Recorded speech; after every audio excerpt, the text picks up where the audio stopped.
concept we will discuss today is the difference between the radius, the chord, the secant and the tangent of the circle. So before we begin with the concept, we will first know how a circle is made. So when we draw a circle, we actually have infinite points and all these infinite points are joined together. And when we are forming these infinite points, they have a fixed distance from the center. So when we join all these lines, when we join all these points, they form a complete circle, and this circle is formed of infinite points. So difference between the circle and the radius is the basic concept. Like this, the fixed point is known as the center, and these infinite points are the boundary of the circle. So distance between the center and the boundary is known as the radius. Like in this example, the center is point O and the boundary is point R. So OR is the radius of the circle. So sometimes the question has been asked, how many radius are possible in a circle? So that point comes from how many points are on the circle. As there are infinite points on the circle, so there are infinite radius also on the circle. But the center remains fixed, so it has only one center and it has numerous points, it has numerous radius. Now the next concept is the concept for diameter.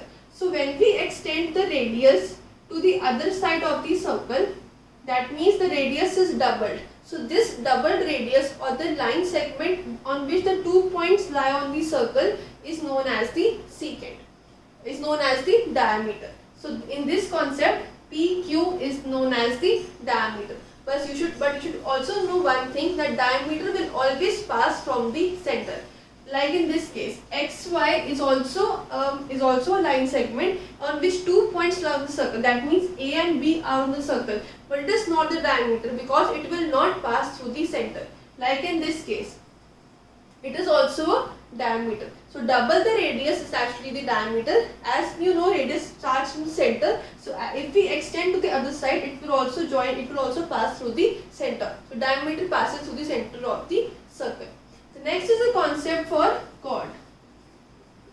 So basically chord is that line segment which has two end points on the circle. That means if we are joining 2 points on the circle and their end points are joined together, they form a chord. Like in the case of A and B.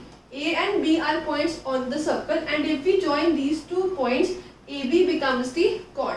In this example, AB is the chord of a circle. Like for example, if I have a circle and this is the 2 points P and Q, and if they are joined together and P and Q lie on the circle, so it will become a chord.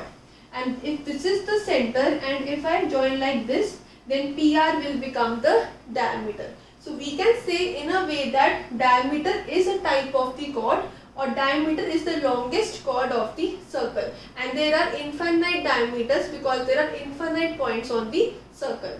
So till now we have discussed the center, we have discussed the radius, diameter and the chord. Now we will discuss the concept of tangent. So tangent is actually the line or a line segment that touches the circle only at one point. So only at one point it touches the circle. Like for example, in this case, PQ touches at 2 points, that is P and Q. Similarly, PR touches circle at 2 points, that is P and R. So in this figure, we have no tangent. However, if I draw something like this, that is M and A, so it touches the circle at 1 point. So AM is known as the tangent of the circle.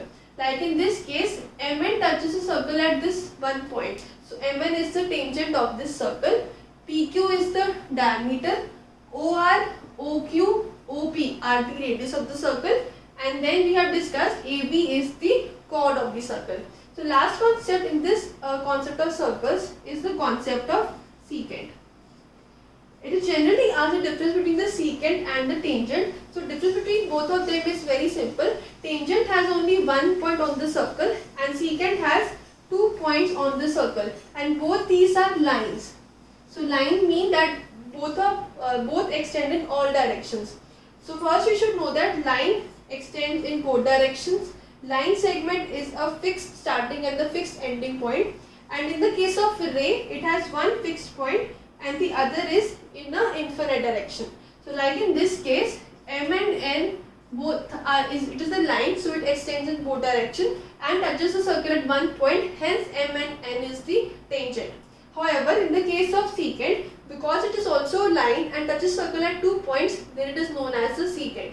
Like in the case of X and Y, it is a line, so it extends in both directions and touches the circle at 2 points, that is A and B. So XY is the secant, A and B is the chord, and M and N is the tangent. So we have discussed the basic concepts in circle. You should all know difference between the radius, the diameter, the chord, the secant and the tangent. The difference between tangent and the secant is very important. Like we have discussed, in the concept of tangent, it touches circle at only one single point and you can have infinite tangents on the circle. Like for example, if this is the circle, as there are infinite points, so I can have tangent like this, and so you can have infinite tangents. Similarly, you can have infinite secants also.